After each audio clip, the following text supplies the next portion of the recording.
Hello, everyone, and welcome to ORly Radio, episode 5 for May 9th, 2014. I'm Andy. We have, well, at least one of our regulars. Hi, Mike. And we have new talent, new blood. Hi, Don. I'm Don. Welcome, actually. Don. Okay, so yeah, we've got a couple people that didn't bother to show up today. It's okay. I'm just going to give them a guilt trip anyway because that's what we do. Yup. But hopefully we'll have our regular cast of characters and even more new blood rotating through as we are wont to do. So let's dive right into some of the more interesting news. Like, how about Soylent Green? Apparently, Soylent Green is people? Well, no, apparently it's not people anymore. But there is a company that's decided to make it for real. Now, of course, the Soylent, oh look, it's soybean. You know, one of those fantastic things. It's been compared to a cream of wheat kind of Metamucil drink. I'm not sure that that's really a great idea, but it's being designed as a meal replacement. Aren't people doing that now? They're called smoothies. Well, yeah, but that's something different every day, probably. And they are, if they're healthy about it, they're also supplementing with, real solid food. You'd hope. Yeah. It's really strange. I don't know that it's going to take off, but at the same time, being a busy working person, I'm not against the idea of a complete nutrition supplement.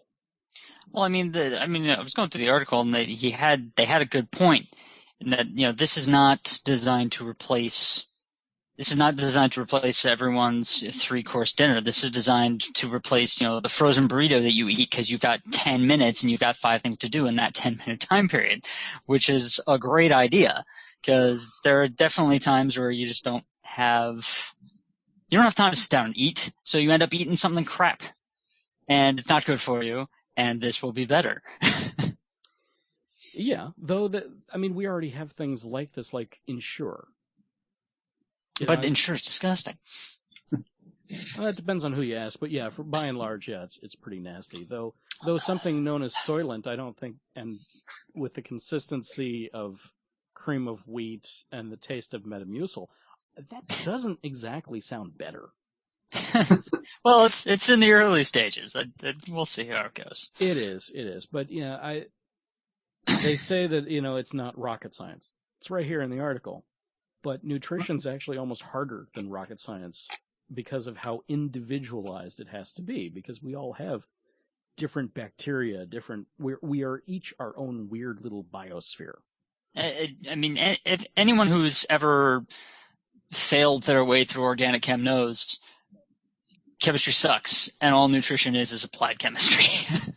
Yeah, on a grand level, though, because of all of our interesting flora that we have living in us that's actually breaking down our food.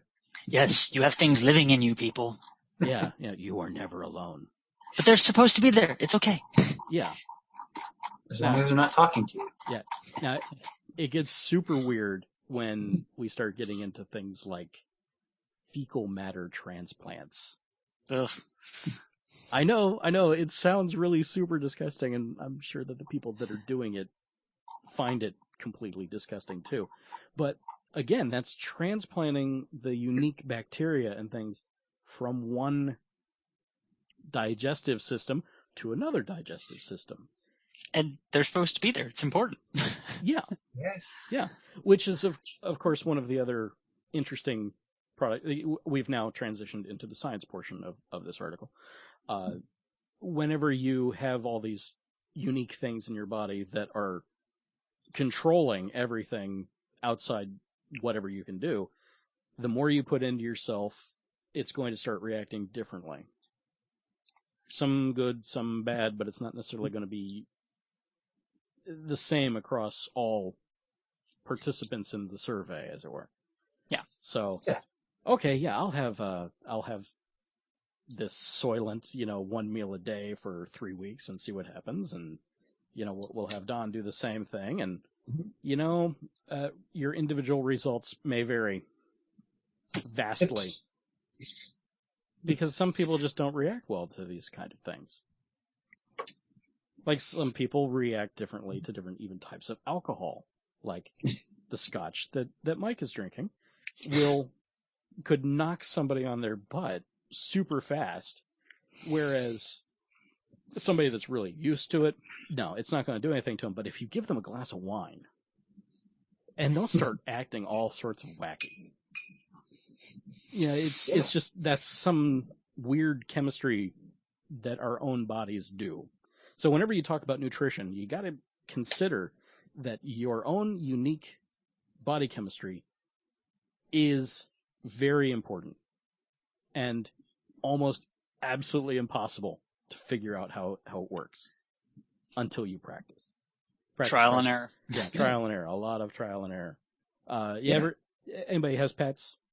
How the vet will tell you, okay, if you're going to change their food, you need to do it gradually. A little bit here, there, before you're completely on to, the next Purina, whatever. There's a reason for that, because you're getting their own little ecologies set up to run on that. Oh, I thought you were just trying to not make them mad, but Well, if you suddenly get their food switched and then they're sick, then yeah, they will be pissed at you. Yeah, exactly. There's some that would, but then there's also some that eat their own poop. So I don't know that that's necessarily a problem for them. I actually found an article the other day. This is off topic, but I found an article which explained why dogs eat dog poop. It's one of those things from back in the day when dogs were wolves, and because the puppies didn't know how to bury their stuff and hide it from predators, the parents would eat it to protect the puppies from, something getting on their scent. Now that's parenting, people. Cats do the same thing with kittens. So that's all in the animal world, but that's the way it is. Yeah, but when you have one cat and they don't have kittens, and they still eat that is weird. And they still eat their poop, yeah.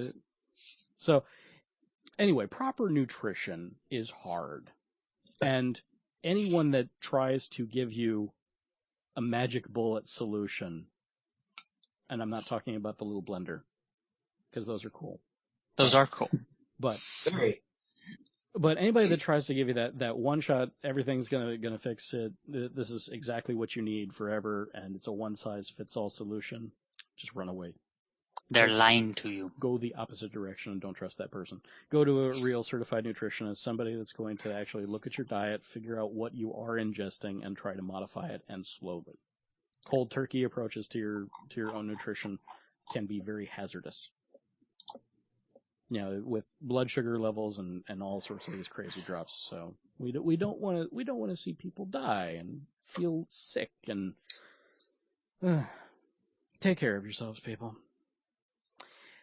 So that was that. I don't really have anything more to say about that, and I think I've gone on too long anyway.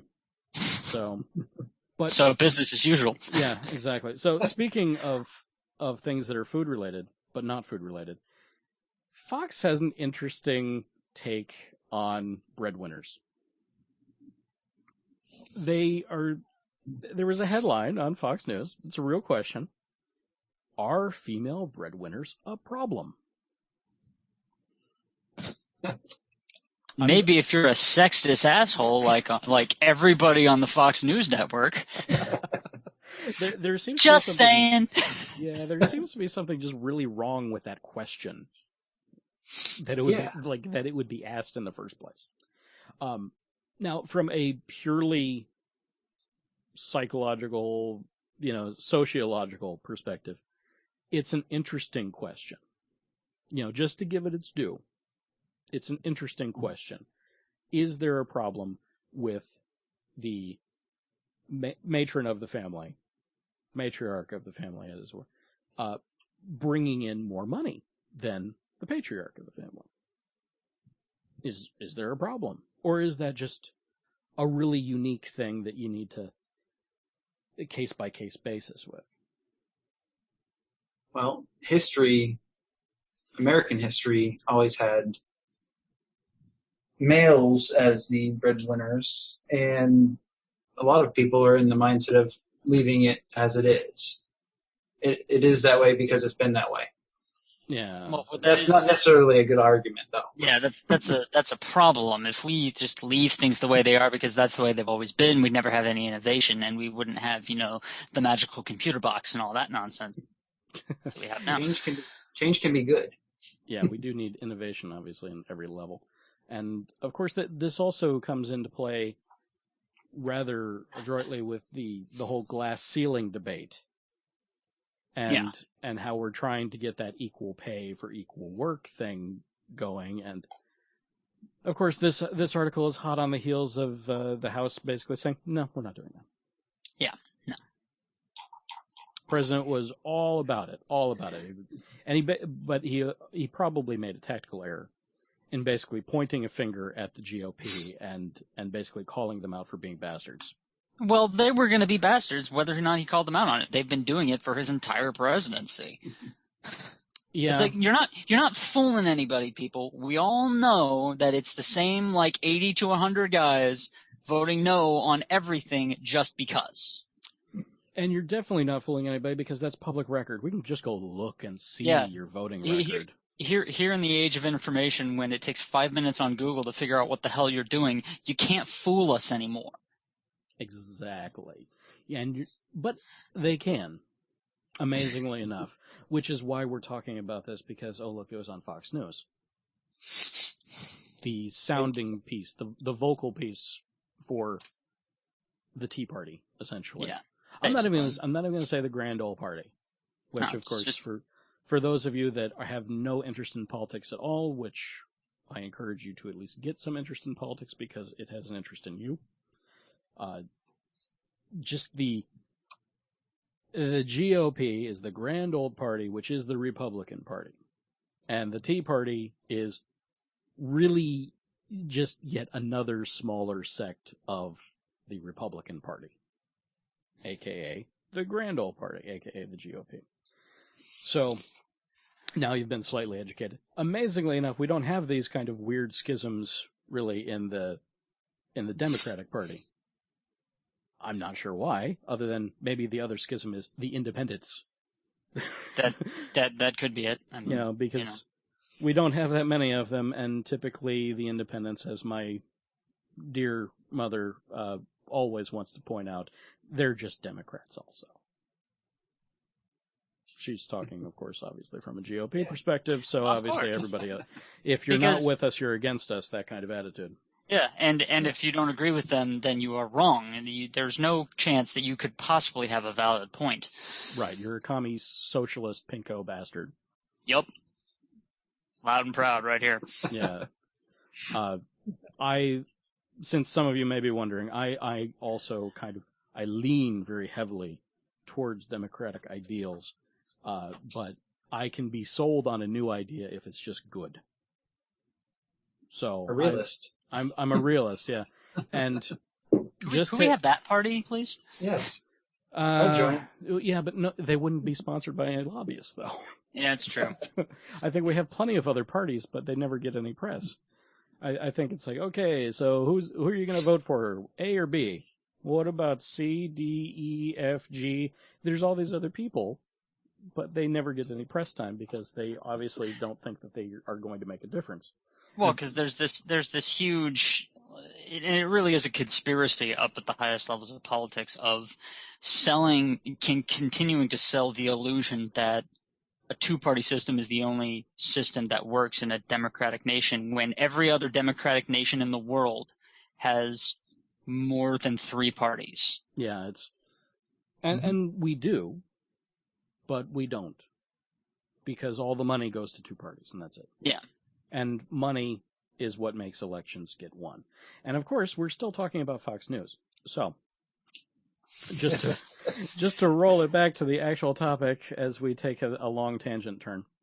Where all the money sits. Yeah.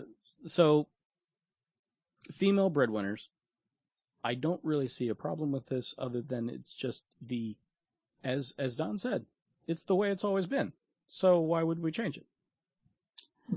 Why would we change it? Because it's just one more piece of that, patriarch society foundation that we have that is allowing people like the patrons of Fox News to keep women put down in the workplace and everywhere else. Yeah.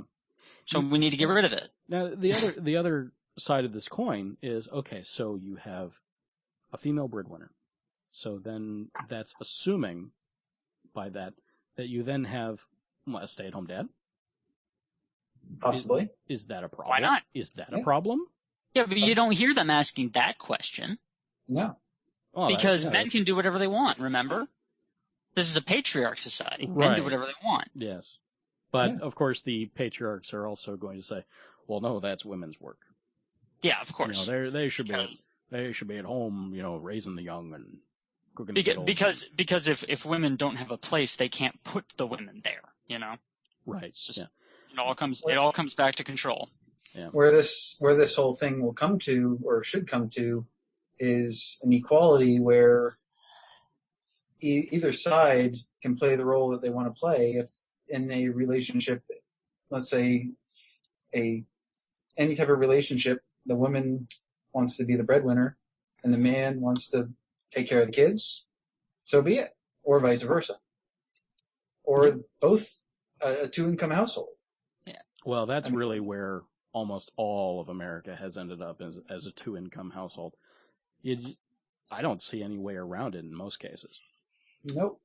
Not nowadays. Especially for the middle class, which of course is rapidly diminishing or just evaporating completely.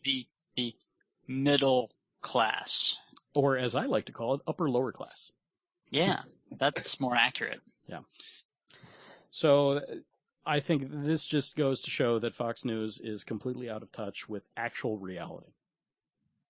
And they need to kind of get a little bit more in line. They have an amazing opportunity. They have a captive audience of people that will listen to anything they say. They can do so much good.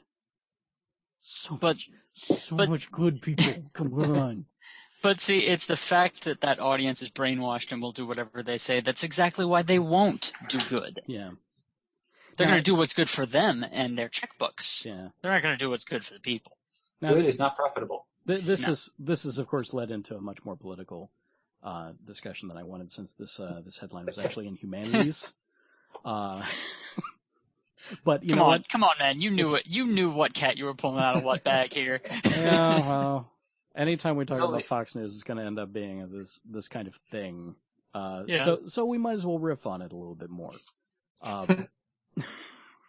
There's only one way that Fox News will come out in light in the eyes of anybody somewhat left-wing. And how is that? Well, because I haven't figured that out yet. And they must be destroyed. Yeah, pretty close. Yeah, that's the only time they're going to give them any press, any airtime.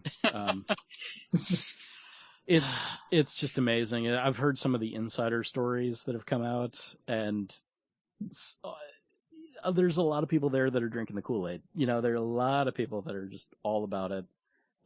Amazingly, Bill O'Reilly is actually a nice guy off air, as opposed to what we see.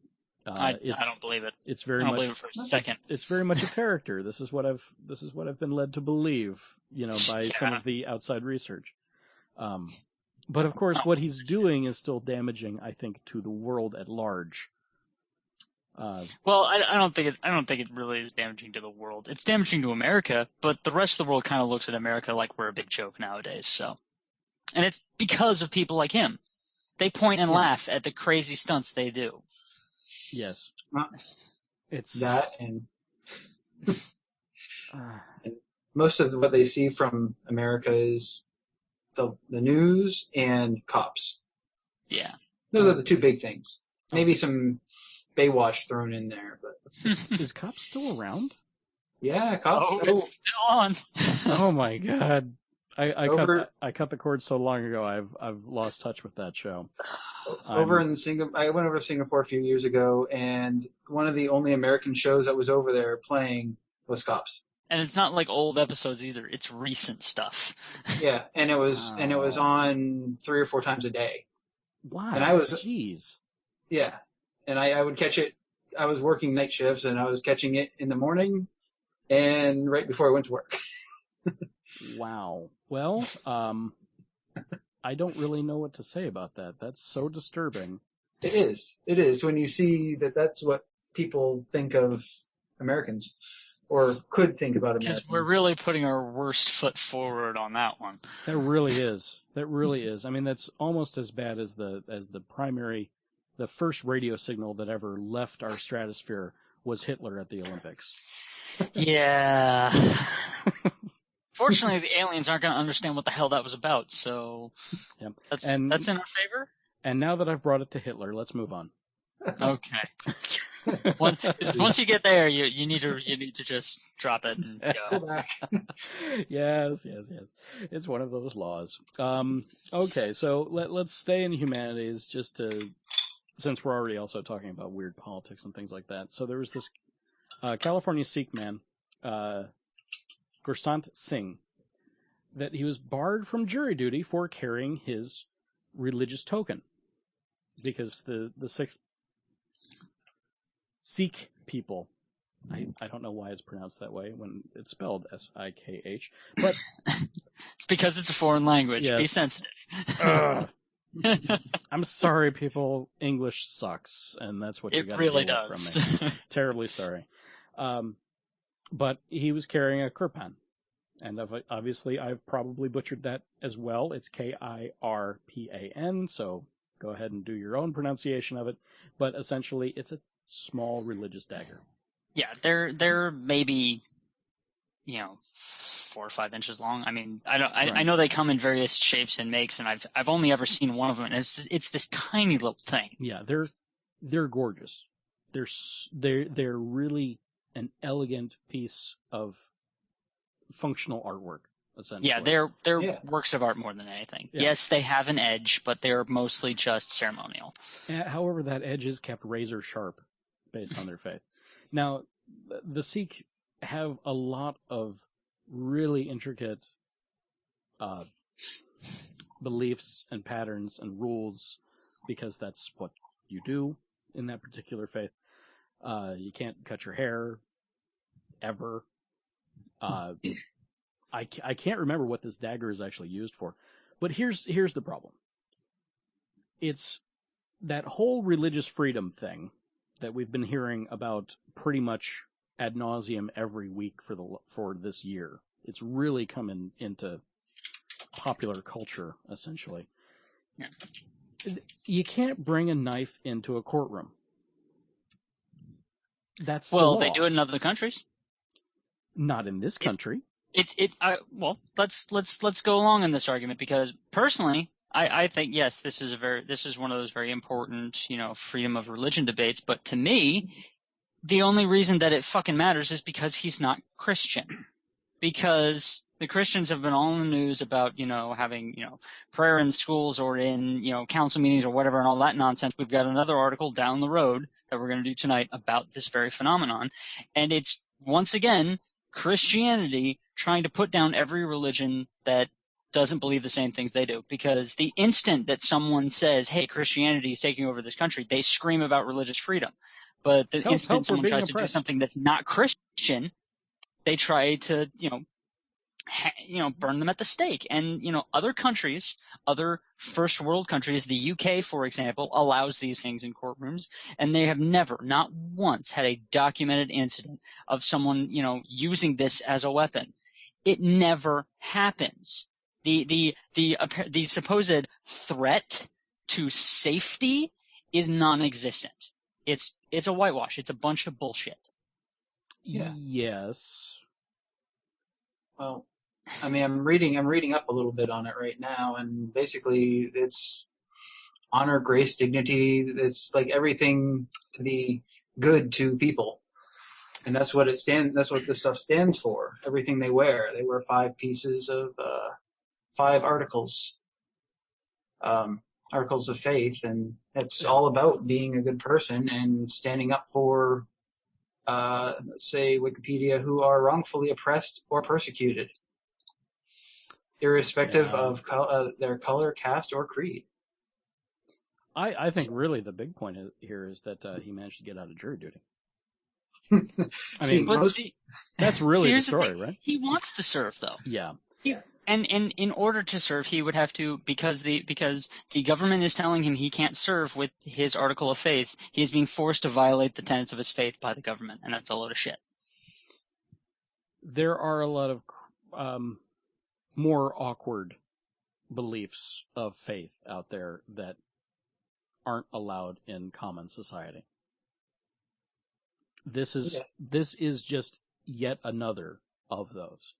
And the fact is, it could be a weapon. Is he going to use it as a weapon? No, I would say no. I would say no, not at all is he going to use it as a weapon. That doesn't mean that it's always going to be in his control. That is true. It's always a possibility. It is a weapon in the courtroom. No. That is the ruling of the court. And what I've seen of most faiths, obviously there's some that are a little bit stricter than others, as we've seen. They have to adapt their own beliefs and their own rituals to the country that they live in. They have to abide by the laws of the land. This is a law of the land. Is it? We do, of course, have unique laws in this land allowing for religious freedom. Usually the religious freedom doesn't have weapons on the person. So this is a unique situation. And honestly, I would say, I'm sorry, if you cannot leave it in your car, then you cannot serve. I have to go with the court on that. And it's not because I'm an atheist and I don't believe in religious and all that stuff. No, it's because it's a weapon in the courtroom and that's the law. I mean, they cut down not just on, this is an actual weapon. They cut down on little scissors, like the mini things that aren't even weapons aren't allowed. If it has a sharp edge on it, you can't. Nail clippers. Yeah, you can't even bring in nail clippers. I mean, you're lucky if you could bring in like an emery board to file your nails or something. Yeah, because all that shit makes sense. Exactly, yeah. But in the state of the country that we're in, he is obviously a faithful adherent to his faith. That also means that he's wearing a turban on his head, which automatically puts him on a list. Whether he likes it or not, or whether it's justified or not, we do profiling in this country and around the world. It's done everywhere, and it's done effectively. We may, of course, say that we're not supposed to do that. We're not supposed to profile. We're not supposed to do these things. But you know what? It just works, and it's going to be done. So to say that we're not going to do it is disingenuous, because it's just going to happen. So just let it happen. So yes, you are already in that category as a Sikh. Carrying a weapon, that puts you to a whole other level. Doesn't it? Yeah. It can, yes. I'm still calling bullshit on this one. I see no reason other than he's not Christian for them to give a shit about this. Because no, it's nonsense.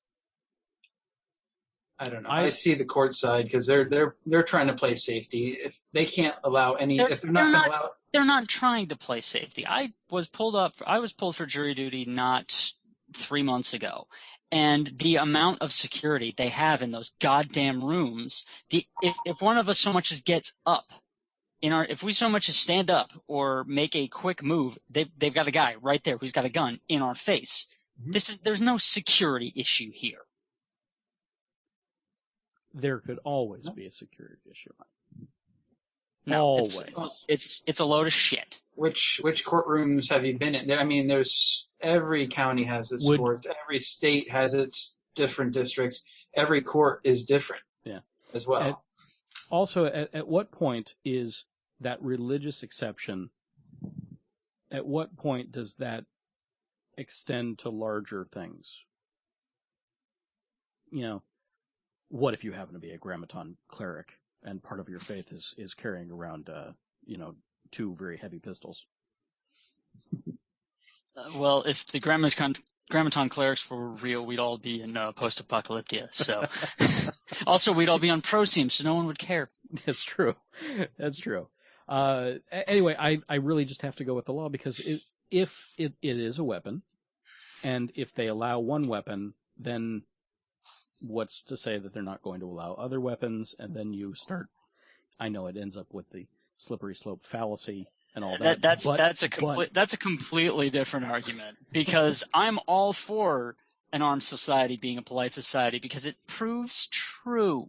No, it does not. Yes, it does. No, it does not. There's plenty of statistical evidence to show that it does. But there's also plenty of statistical evidence that shows exactly the opposite.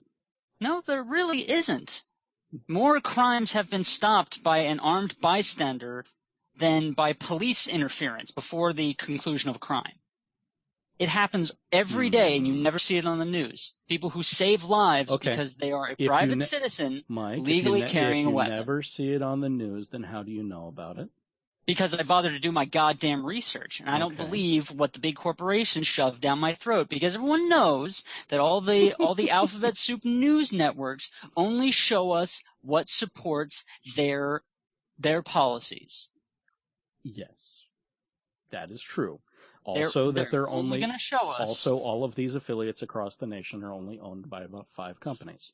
And you'll see the same show in every single network. But except that you won't, because you can watch 3 different networks and get 3 different sets of news stories. Yes, but because they but all if you have watch those different 3, but if you lines. watch those 3 networks in another city with another set of demographics, you're still going to get the same stories. Because they're owned by the same media outlets, and they're basically just passing them down from the top.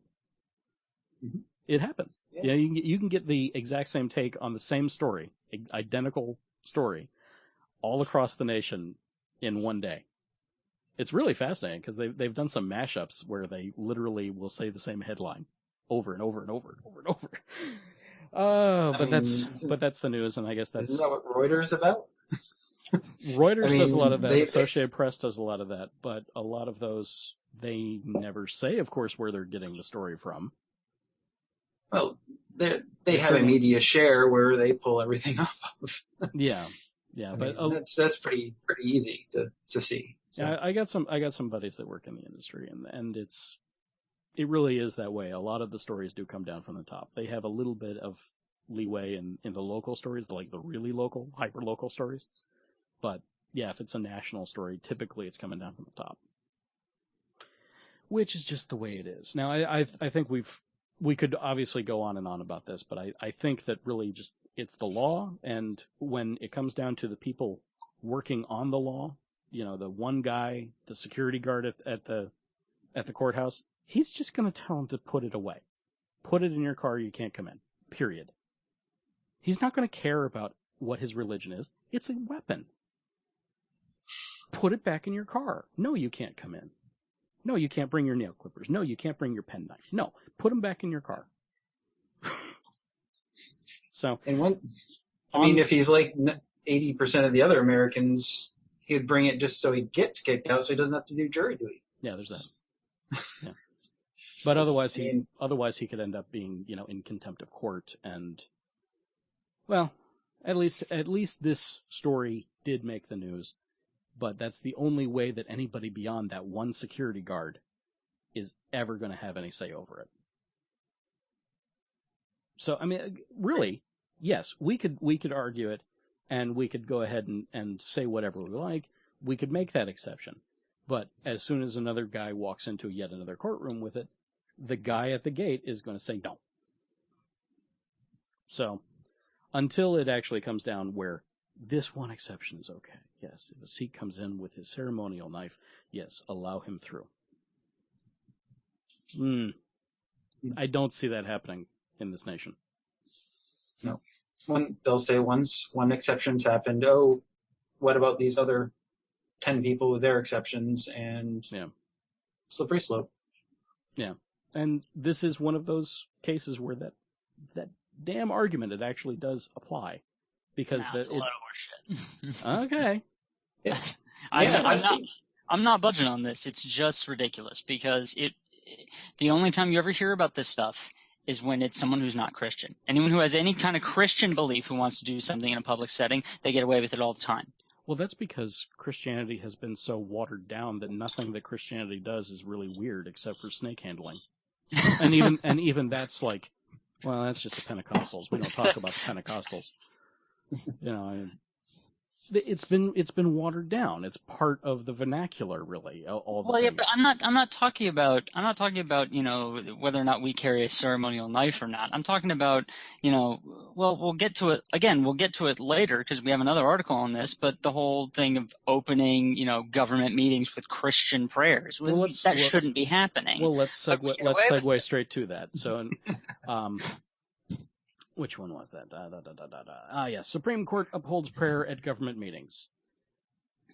This is all sorts of bad because of the things that it can allow. Yeah.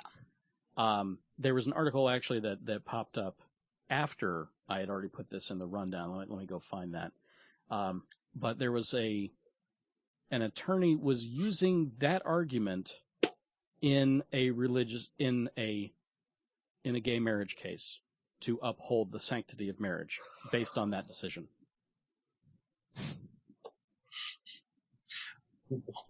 Yeah. I saw the headline. I didn't actually get to read into that particular story. That's what he goes. It says, prayer ruling used in marriage equality case. According to, this is the statements by, Monte Neal Stewart, the attorney defending Nevada's ban on same-sex marriage, in upholding the town's practice of beginning town council meetings with prayer. Expand my window because I can't see it. Okay.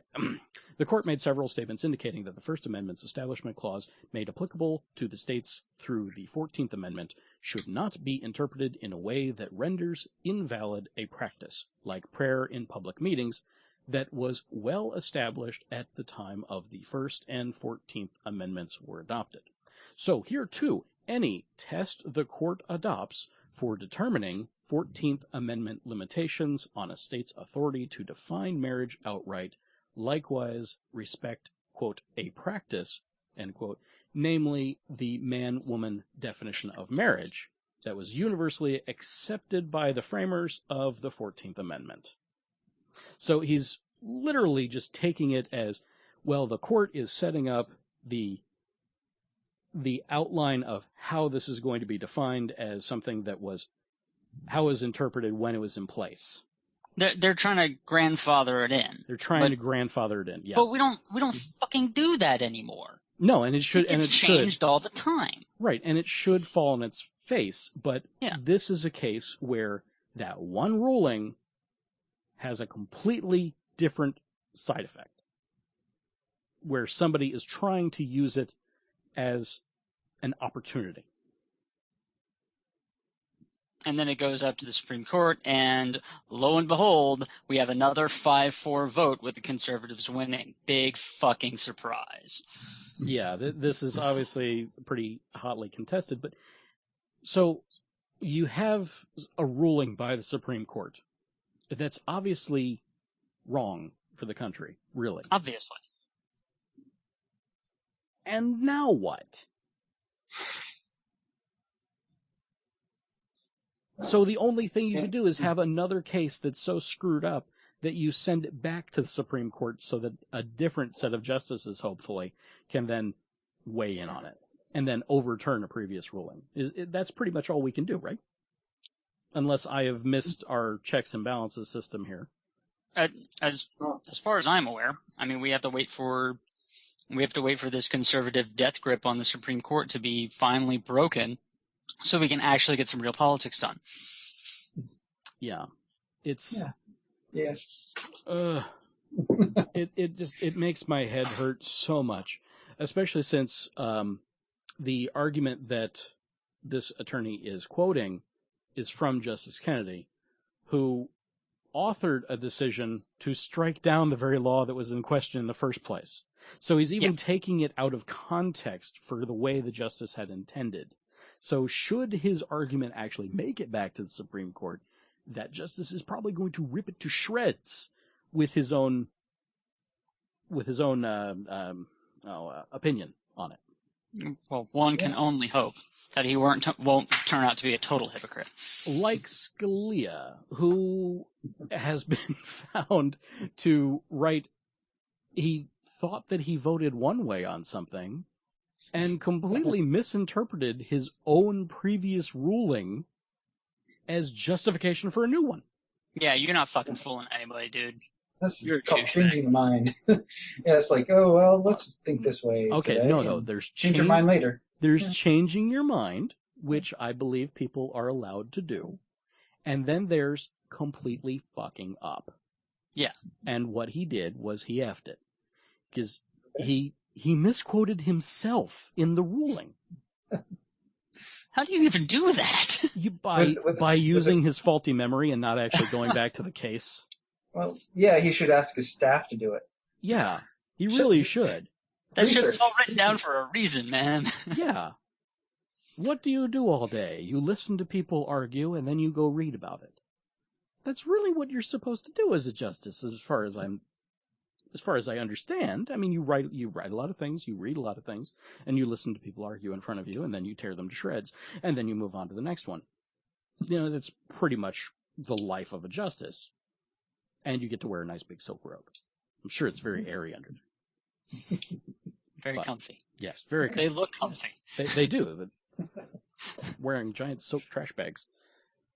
So that'll be the next episode. Yeah. So obviously that is just a problem because it is playing favorites. And that's the whole idea, is to have that secular government that doesn't play favorites and doesn't make law that then invalidates an entire group of people. Because then that government is not working for the people of their nation. Yeah. I don't see how that could really be argued any other way, unless you happen to be one of the grand old party and a complete conservative prick. But that is the only way. That is the only way that it makes any kind of sense. Yeah. Is when you ignore basic logic and reason. Yeah. Citing for one is citing against the others. That's kind of how that works. Yeah. That's how religion works. You can't be both. Yeah, well, apparently they want their cake and they want to shove it in your face too. But that's just how our country is currently working, so there's going to be no end to these lovely headlines that we continue to have every week. So speaking of more lovely legislation, let's move to Arizona. No, I am never moving to Arizona. No, yeah. That. I don't really recommend it, especially when you've got the Arizona legislatures doing things like this, which is passing 3 bills, including one that redefines when life begins. Because that's a great idea. Because that makes perfect sense. Yeah. So what we have, of course, is yet another argument trying to redefine exactly when life begins so that we can change the goalpost. Just move the goalpost wherever we want it to be so that we can outlaw abortion. Yeah. Again. That's all it boils down to.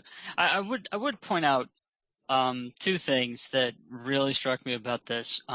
First of all, scientists have a hard time figuring out when gestation starts and therefore when a woman becomes pregnant, because yes, now there is actually a something growing in there.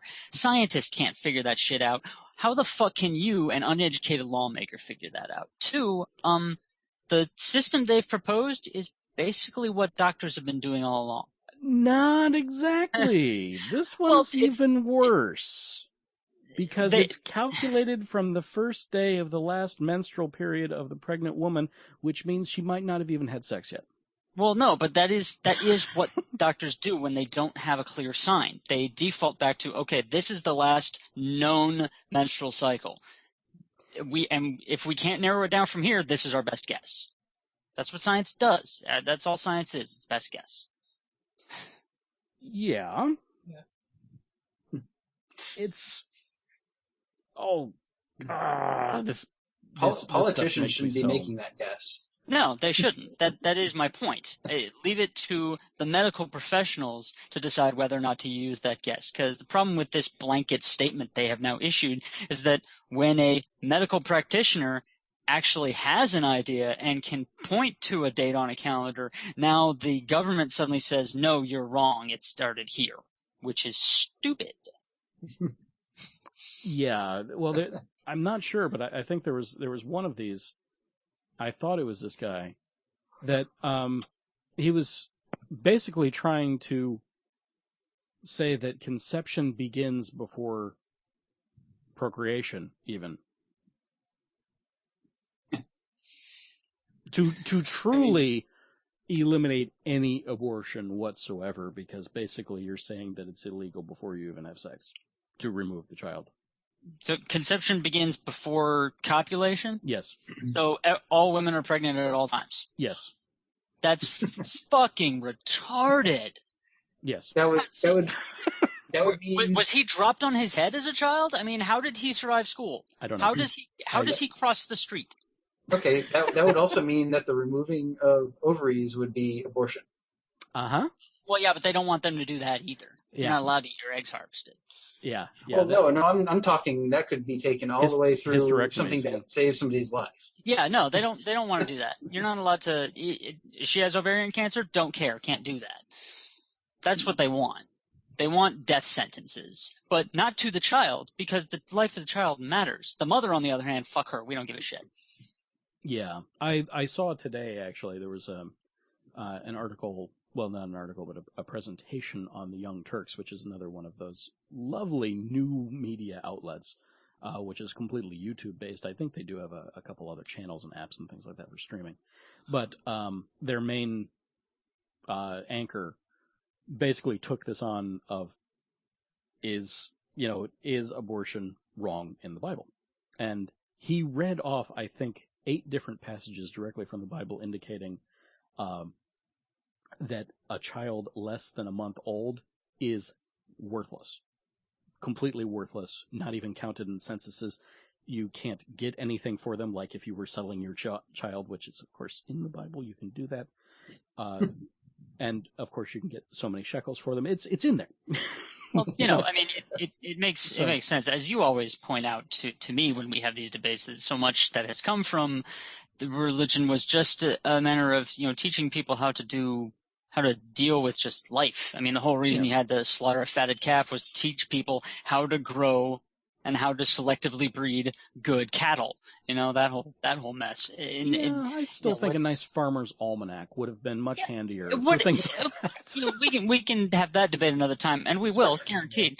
But the point is that, again, in a similar vein, infant mortality rates were so high back in the day. They were very high, yes. But they didn't count the damn thing because it was a fitty shot. It was going to die. I know. But then there's all those other passages of kill all the women and children, do this. And there's very little, quote, sanctity of life of the young and especially of the unborn in the Bible that they're quoting. So this has nothing to do even with the religion. I don't even understand it. I do consider myself my own weird, unique brand of Christianity. I do believe in a singular deity who sent a savior to us. I've read a significant portion of both Old and New Testaments. There's not a whole lot of sanctity of life in the entire Old Testament. I mean, arguments can be made for the entire book, but specifically the Old Testament, people are getting killed left and right. There's fire and brimstone, there's pillars of salt, there's entire cities being destroyed because apparently God only likes this group of people and everyone else can burn. I mean, is that, and then they try to say that their God is all about peace and love, and do they just not get that? It's a rather obvious rebranding. Yeah. Like from this chapter to this chapter, it's like, are we talking about the same guy? And they expect us to believe that they are. Well, no, you make no sense. Right, yeah. But, of course, that's if you actually read the book that you're trying to place your entire essence on. Yeah, funnily enough, reading the book made me stop going to church. Yeah, and it is a fantastic tool for creating atheists, actually. But that's not what we wanted to talk about. That we slide right into that. It's amazing. Man, but of course, how many weeks we've been doing this? We always get just time. All over the place. We're talking about abortion, and that's pretty much the only reason that's an issue is because people don't believe in science and want to believe a book that was made by Iron Age men. Yeah. That they are not even interpreting properly because of reasons. They're not even going to tell us the reasons. Just because they think it's in the book and it's not. We could show them, but then they'll say you're interpreting that wrong, and then we get a nice circular argument. And then, of course, we've got prayers upheld at meetings. So obviously religion is interwoven into the tapestry of life that we have on a day-to-day basis. And one of the reasons that we will talk about it all the time is because no one else is, and that's a problem. Yeah. Because it is that lovely taboo. No, you don't talk about religion. No, you don't talk about politics. And no, you don't talk about sex. No. So you know what we're going to talk about?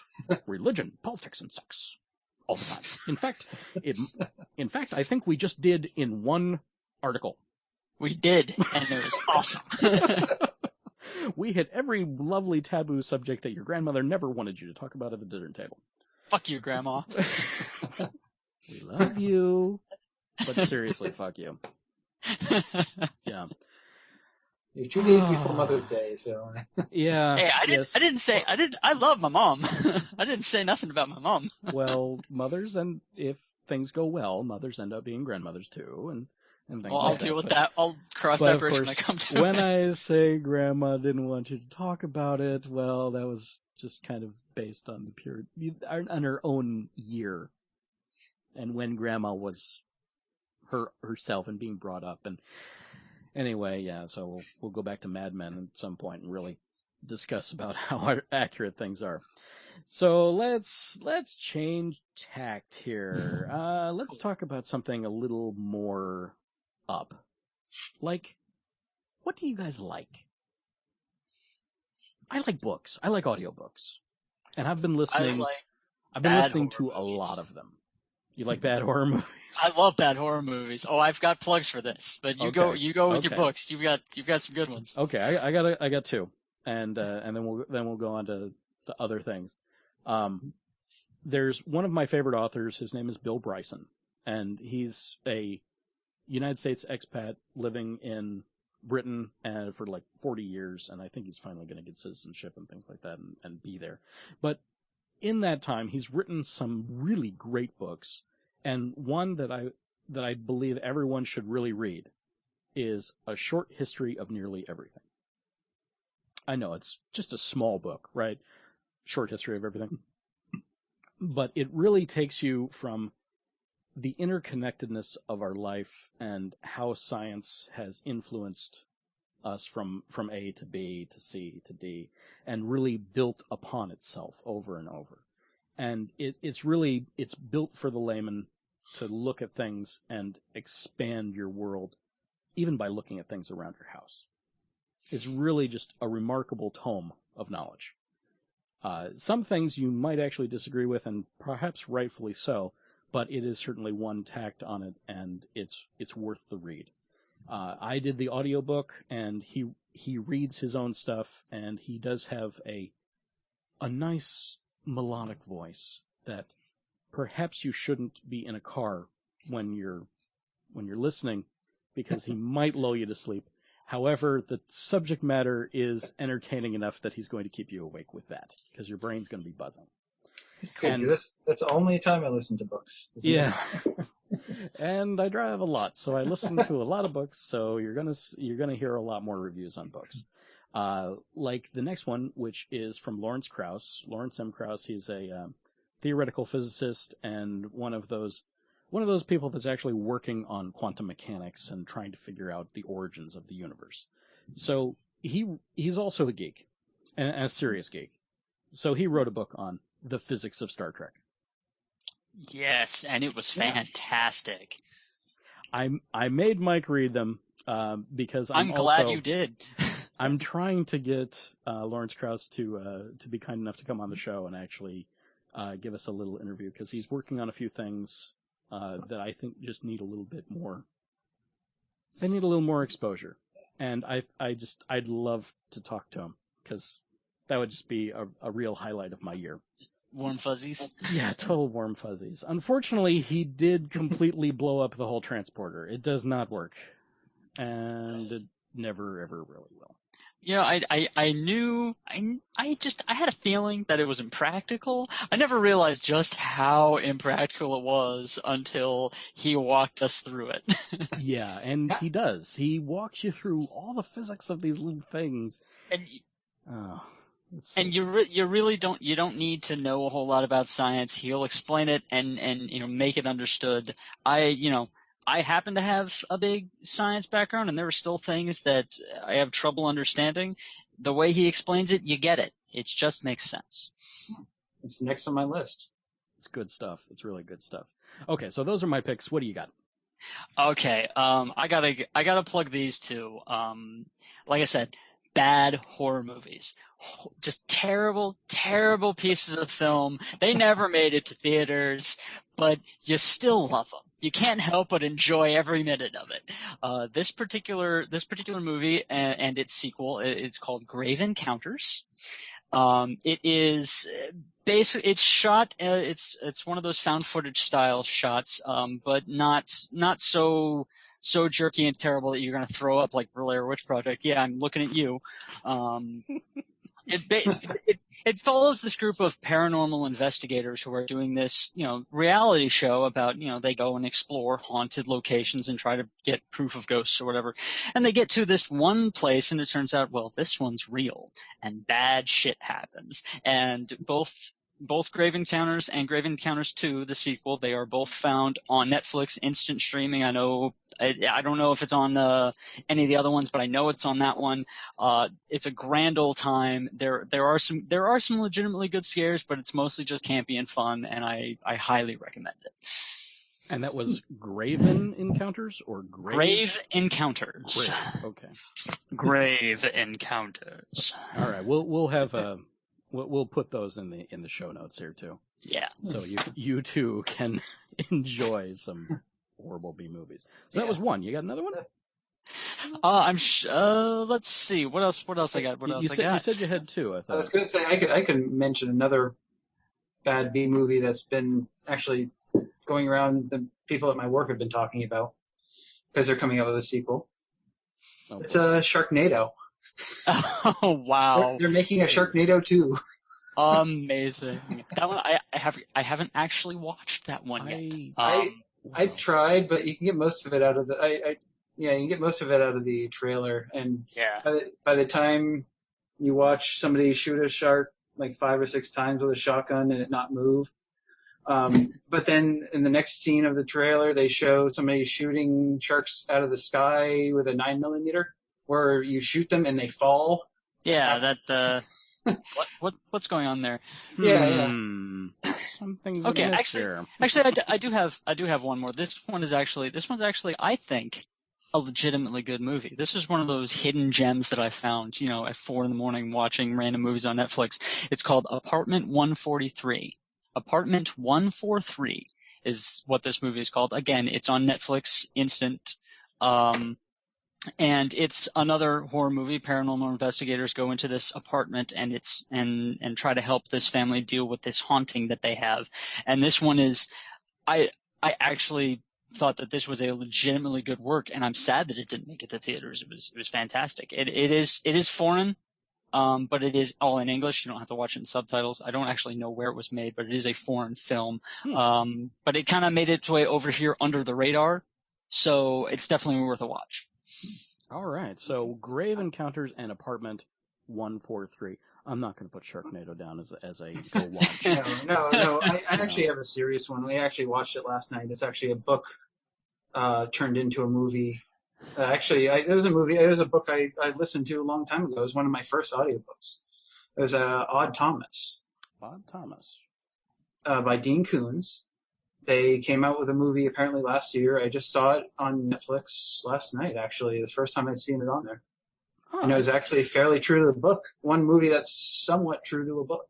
Wow, I did not know that they did a movie adaptation for that one. Yeah, I didn't until I was like searching through Netflix last night and saw it, put it on. Huh. All right, Odd Thomas, that's a good one. Yeah.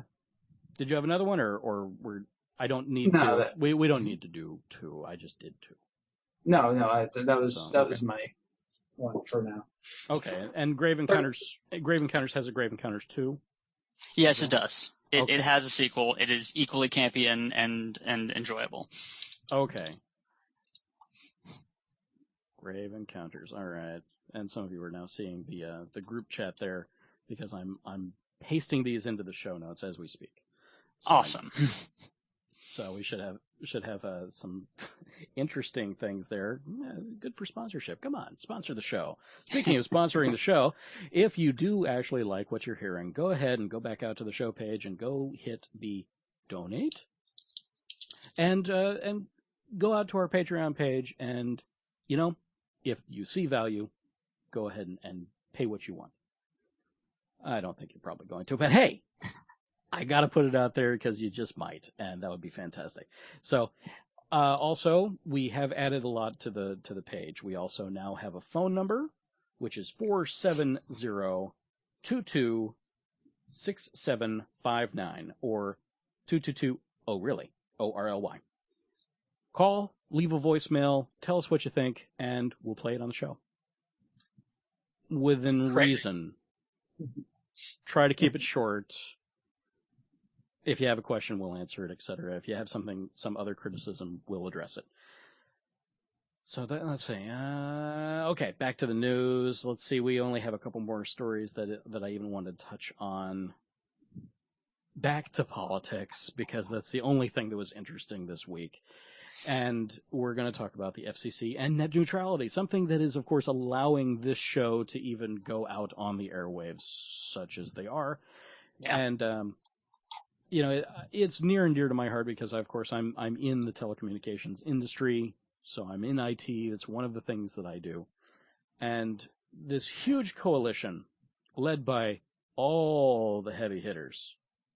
We've got, let's see, who's on the list here? Yeah, there it is. Amazon, eBay, Facebook, Google, Microsoft, Netflix, Twitter, and Yahoo. They're all challenging the FCC proposal considering net neutrality, and really more power to them. They've got the muscle to do it. They've got the notoriety, and they have the geeks that can tell them exactly what is at stake. And I really can't wish them any more luck in their endeavor. And if I could, I'd get up there and I'd hold a sign and I'd do everything that I need to. But no. Now that I see that they're doing it, it's not like I'm really going to back off. Obviously, I'm going to continue to talk about it, but there's nothing that I can do that they can't. Yeah, it's just like the back when what was that bill? SOPA. That's the one I'm thinking of. SOPA, HIPAA, and CISPA. Yeah, all of those that made all of these big name websites go dark for a day just to raise awareness, and they got all these, thousands and thousands of call-ins and millions of signatures on petitions. It's like they keep someone, I'm not sure who. I have an idea, but I'm not sure who. Well, conservatives. They keep trying to push this, basically censorship. I can speak. They try to push this censorship of the internet through, and you're really making so many enemies here because the very tools that you use to try to get your propaganda out there are the very tools that you are trying to clamp down on. So one, it's not good for you, and two, we're all on here. We're all watching. You can't sneak this past us. Well, they are trying. They're trying, but it ain't working. Over and over again. And they do have some resiliency. I mean, they did try to vote down Obamacare for 50-some times, wasting billions of dollars. Yeah, but hey, they're you got to give them an A for effort. I suppose I can say one positive thing about them. They stick to their guns. Yes, they do definitely stick to their guns. And boy, do they love their guns. No, that's not a story. It's just true. Literally and figuratively. Yeah, literally and figuratively. Of course, some people might be wondering what net neutrality is, because it's kind of an ambiguous statement if you don't know the internet, if you don't know how things are put together, which is why I'm really glad that these companies are there, because they can explain it to the policymakers, to the people that are making things that can't happen law, like an internet kill switch. You can't really do that because the internet is doesn't work that way. The technology, the underlying technology of networks is designed to route around problems. It's stupid. It just wants to get packet from A to B. It doesn't care. It will find a way. It doesn't care where it's going because all the hardware in between is designed to just pass it along to where it's supposed to go. That's the basics of the internet. It's to just, let's go kill a switch. No, we're not going to talk to anybody outside the country.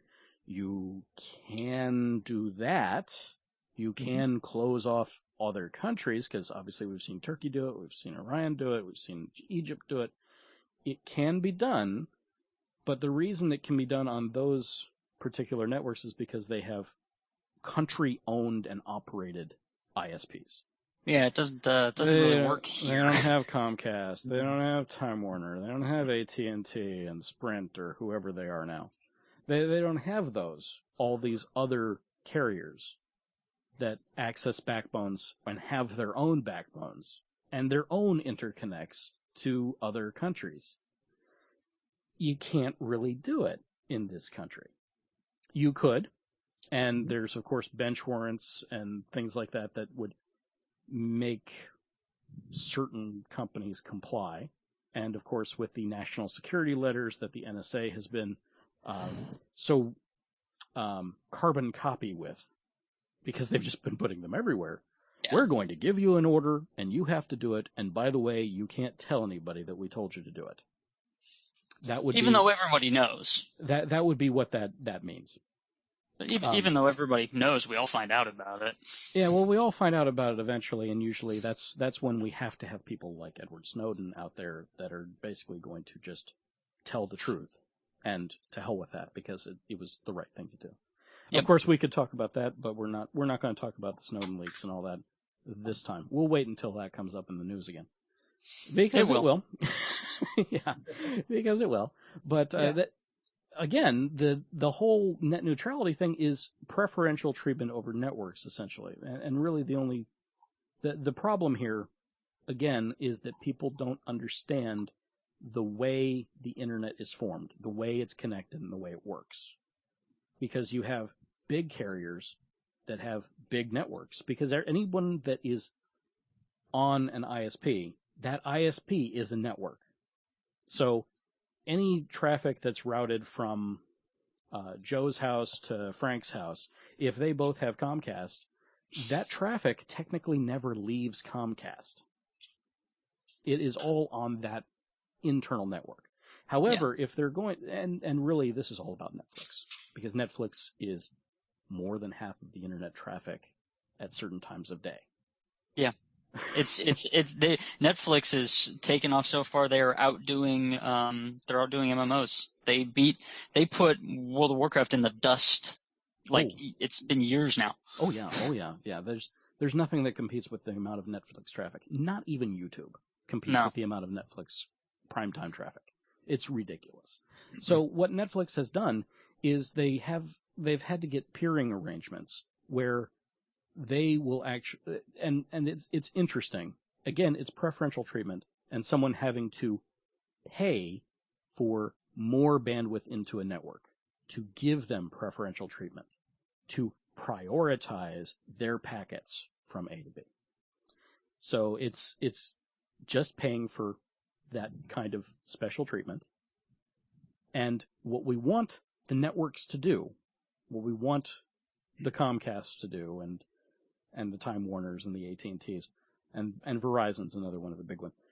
What we want them to do is treat the packets completely agnostically. We don't want them to prioritize a damn thing. We want everything treated equally. We want it to go from here to there, where it was designed. No ifs, ands, or buts. Done. Because that is a neutral network. Unfortunately, they see that they can make a lot more money off Netflix because it's all the traffic. And there is something to be said for that because they are overwhelming the traffic. So if the hardware can't take it, then the individual networks have to upgrade the hardware, and then they have to have some sort of financial compensation for that. And yes, it makes some sense. But still, you can do that, and you can make other back-end deals, which is what happens all the time anyway. And everything's already happening without the FCC making any claims on net neutrality and what they're assigning. Like for smaller ISPs, the ones that aren't the big carriers, the smaller ones that are regional, Netflix will actually put a server in their data center to carry the traffic inside their network, so that way that smaller ISP isn't having to pay for all the bandwidth to the backbone.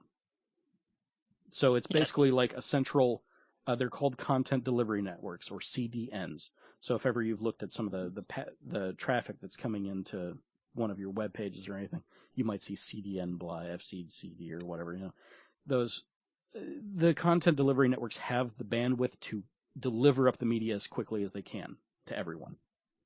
That's the whole idea. So in some cases, they don't want to allow them to do that because they still think that they can get some money out of Netflix. So what they're actually doing in those cases is they're literally running a fiber to a Netflix data center.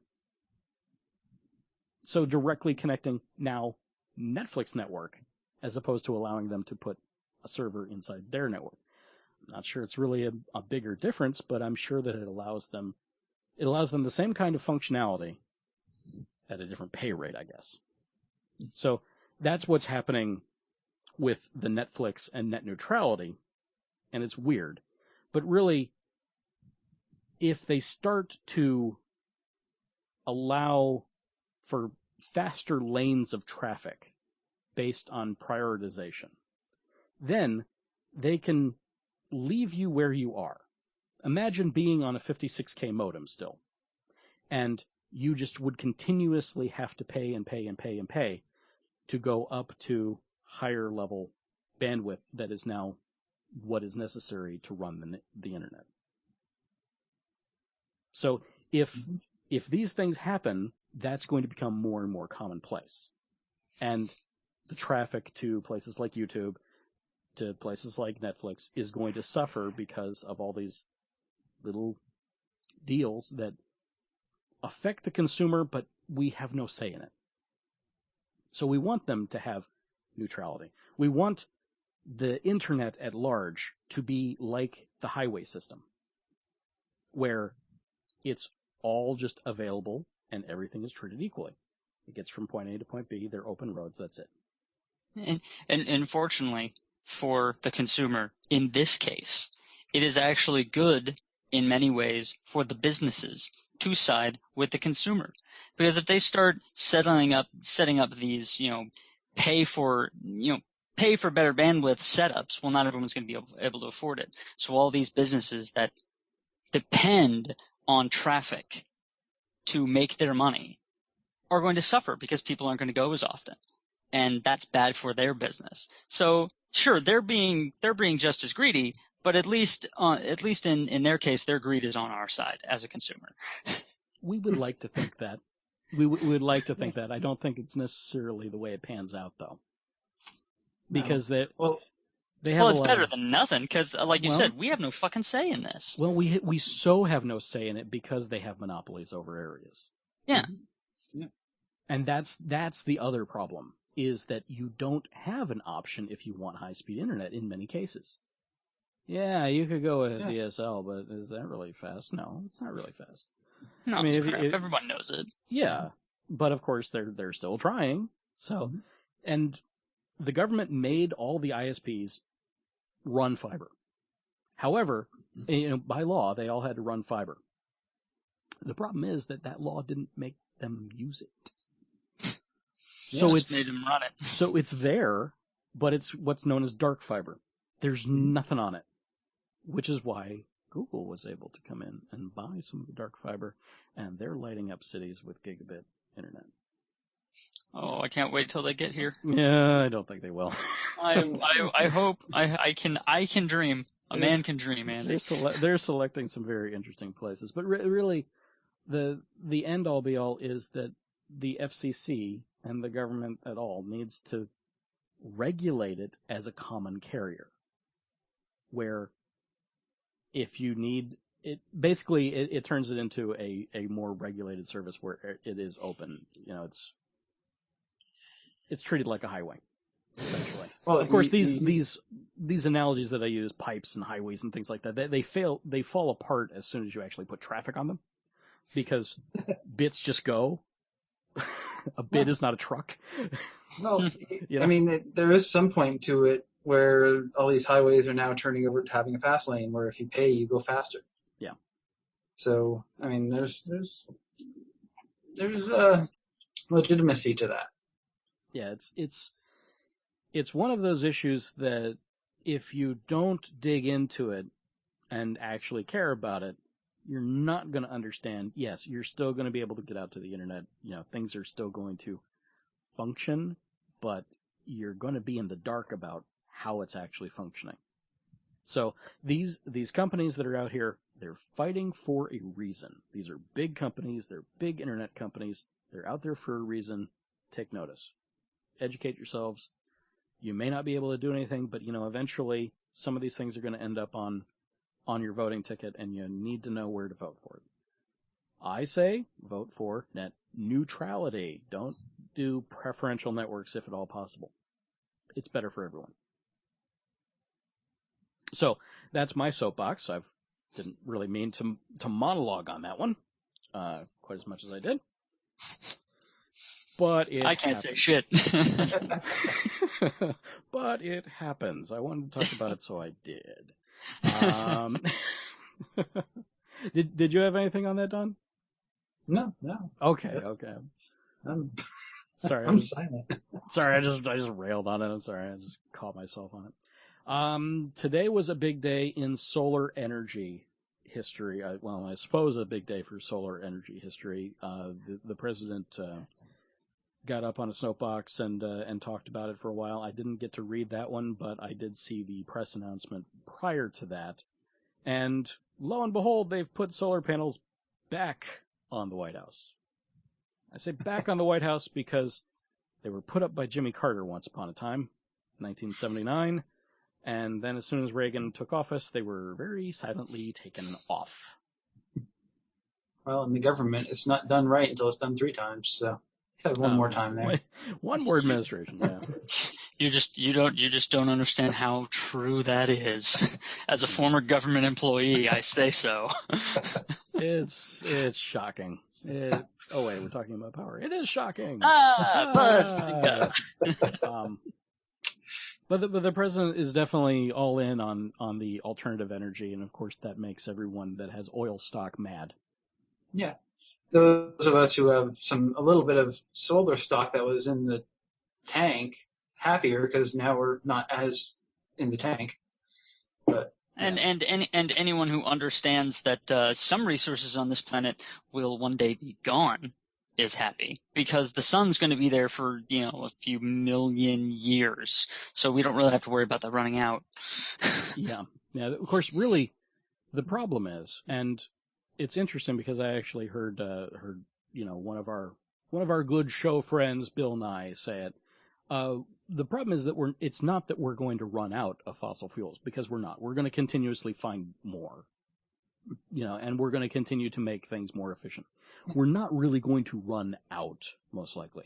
Eventually, we're going to make it. Well, exactly, because we're all going to turn to fossils. But yes. But the issue is that our time on the planet in relation to running out of the fossil fuels. That's the ratio that we have to deal with, because we're burning the planet and we're all going to die.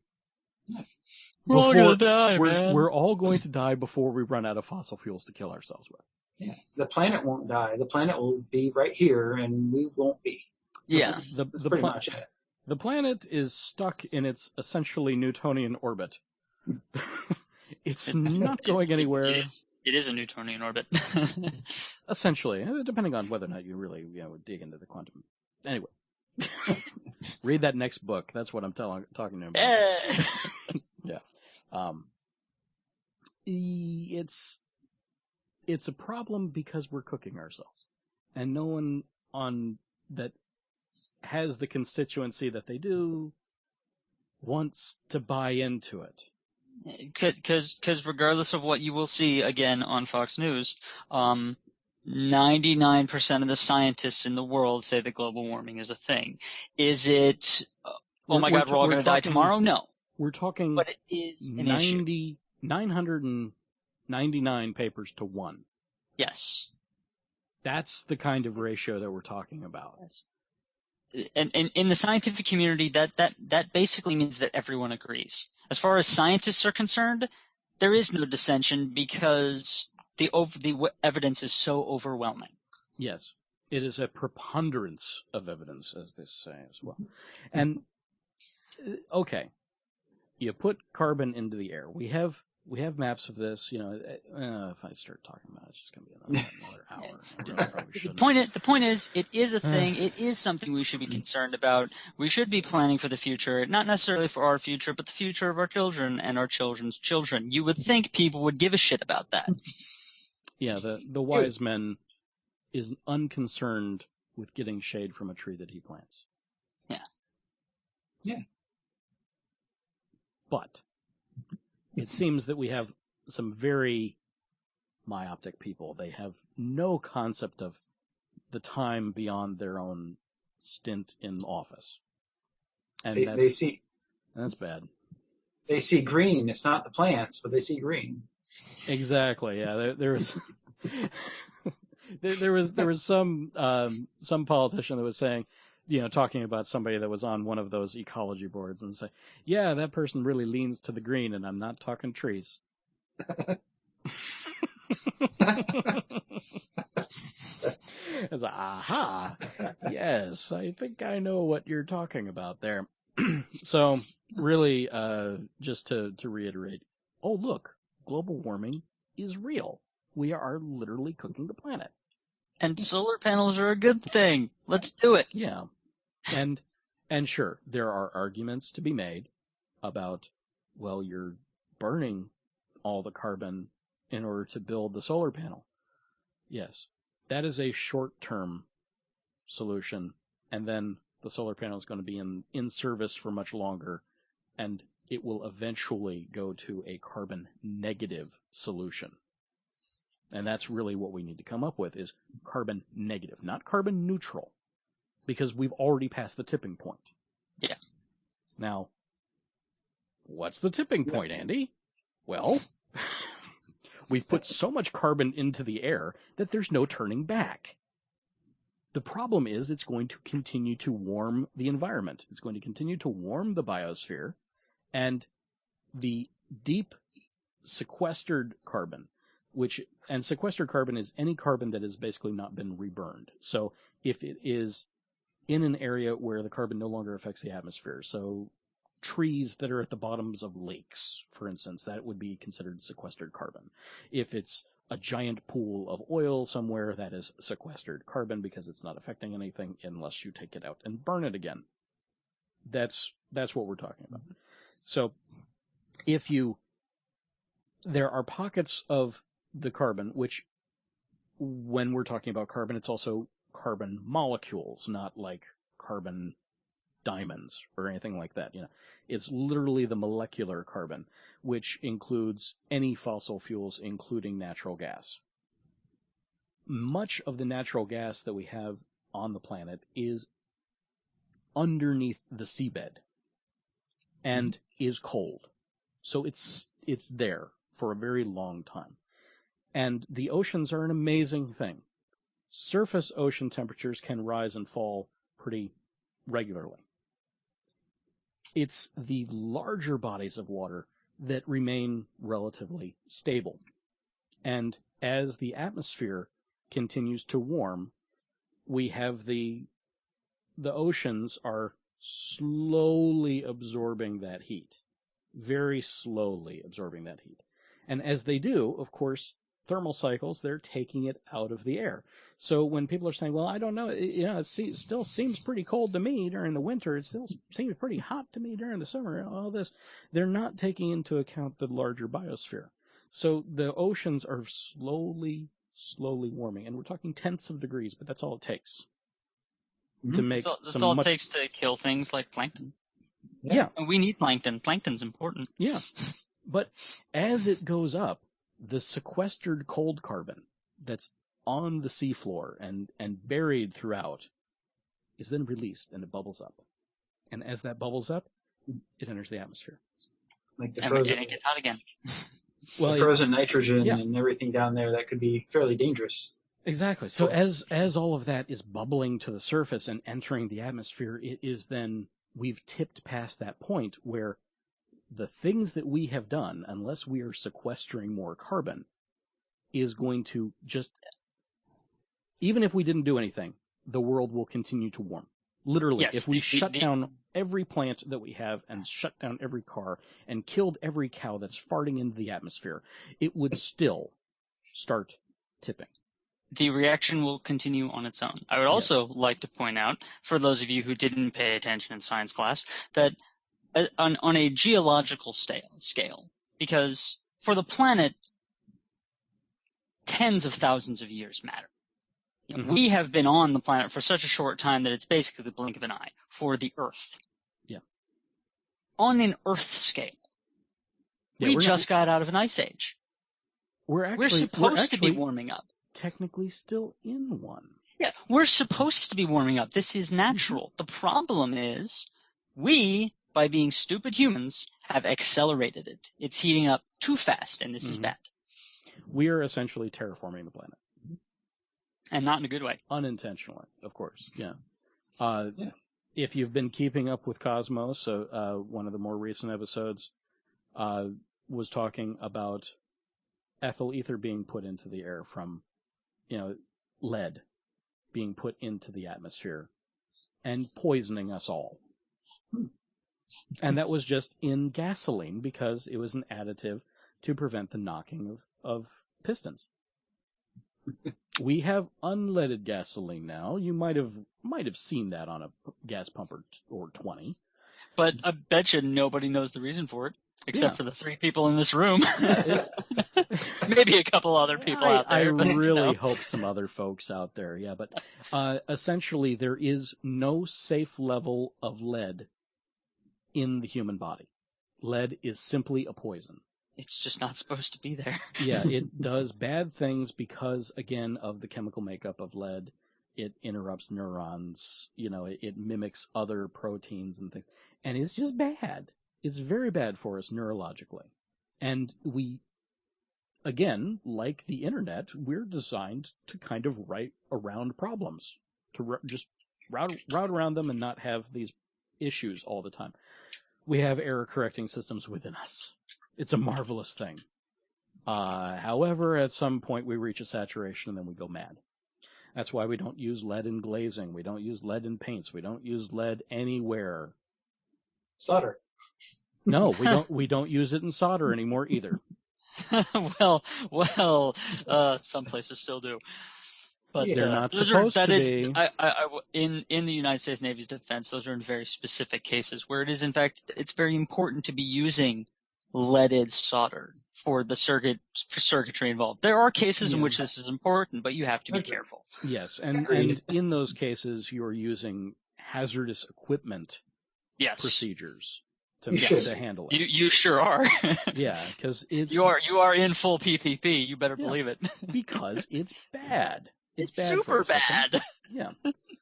And these are the things that we learn typically when we're trying to find something else. Yeah. The reason we found chlorofluorocarbons in the atmosphere was because we were studying the atmosphere of Venus. It had nothing to do with our own problems and things that were happening. So science works, as we've obviously found out time and time again. Please listen to it. You know, just because you think something is wrong is not wrong because, it's a cold winter or whatever. That is weather. That is not climate. Okay. And if you would bother to do, and I'm sure you can still find it if you go looking in the bowels of the internet. All these articles of, look at how cold it is in the U.S. and they say global warming is a thing. Well, yeah, there's a bunch of scientists put out papers explaining exactly why that was happening. And yes, it is a symptom of global warming, and yes, it does make sense. Yeah. But only if you educate yourself. Yeah, climatology is a whole big field, and these people know what they're doing. They've studied it for a long time, and they could probably explain it a lot better than I could. I may have just butchered the whole thing. So, as usual, do not take anything that we say for rote. Go do your own research. We are untrained professionals. Oh, wait. No, we're not professionals at all. Not at all. We're just people on the internet talking into microphones and trying to entertain you. Back on the alternate energy thing, one more time. One thing I would actually like to see more, I've been reading a little bit. One of the few I've actually researched a little bit more thoroughly is the algae growing plants to produce energy, where the heating of the earth might actually help. Oh, yeah. The algae ponds and things like that being converted in for like biodiesel. Oh, no, not even that. They actually have ways that you can convert it. I've seen it somewhat recently. I didn't get so much into it, but they actually can create a past energy or create energy through it. I've definitely seen something about someone had discovering that we can take algae and we can like yeast, we can splice genes into it to produce all sorts of stuff that it doesn't normally do. So there's all sorts of really cool things you could do with microorganisms. I think a friend of mine is actually working on a algae fuel solution, but it's classified and I'm not supposed to know about it, so I'm not going to say anything. One of those things. That's one. I mean, there's a bunch of fields that there are people out there actually trying to help.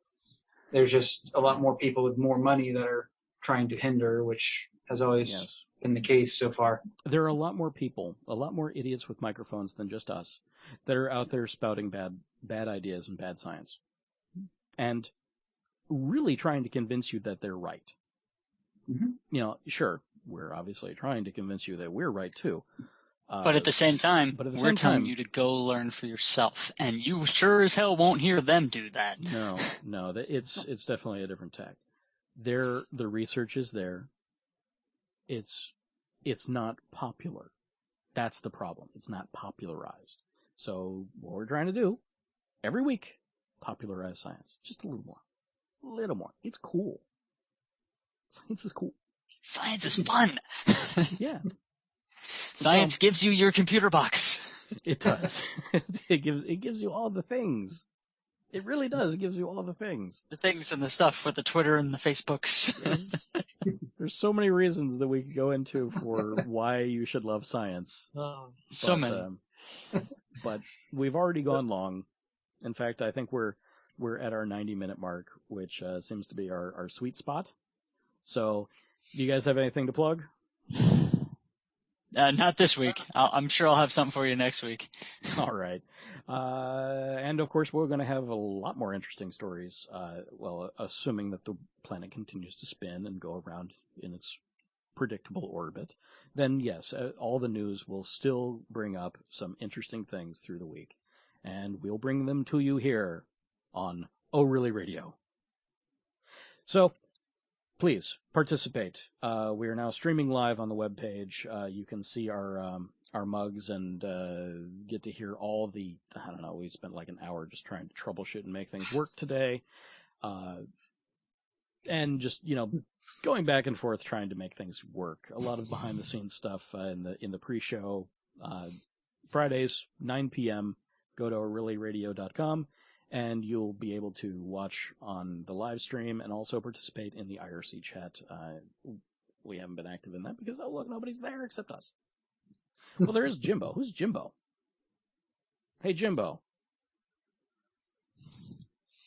Hello.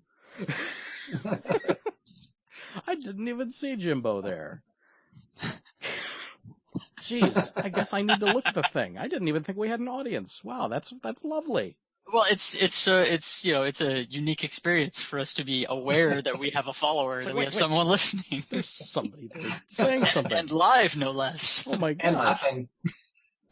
That's absurd. Well, That's amazing. Oh, jeez, and yeah, he said that like an hour ago. Oh man.